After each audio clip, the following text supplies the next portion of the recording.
Hi friends, పచ్చిమిర్చితో రోటి పచ్చడి ఎలా చేయాలో చూపిస్తాను. స్టవ్ వెలిగించి ఒక ప్యాన్ పెట్టేసి 1 టేబుల్ స్పూన్ ఆయిల్ వేయండి.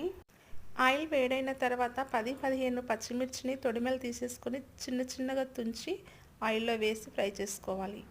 అందులో కొద్దిగా చింతపండు వేసి ఫ్రై చేసుకోవాలి. ముందుగా కడిగి పెట్టుకున్న రోటిలో ఆయిల్లో వేయించిన పచ్చిమిర్చిని వేయాలి. ఇందులో 1 table spoon salt, 1/2 table spoon పసుపు వేసి మెత్తగా దంచుకోవాలి. థిక్ గ్రీన్లో ఉన్న పచ్చిమిర్చి ఎక్కువ కారం ఉంటుంది. ఇప్పుడు ఒక ఉల్లిపాయను వేసి కచ్చాపచ్చాగా దంచుకోండి. ఫైనల్గా కొద్దిగా కొత్తిమీర వేస్తే మంచి టేస్టీ ఉంటుంది. ఎక్కువ మెత్తగా కాకుండా నార్మల్గా దంచుకొని తీసుకోవాలి. నోటికి ఏం తినాలనిపించినప్పుడు వేడన్నంలోకి ఈ పచ్చడి వేసుకొని తింటే చాలా టేస్టీగా ఉంటుంది. పచ్చిమిర్చి రోటి పచ్చడి రెడీ.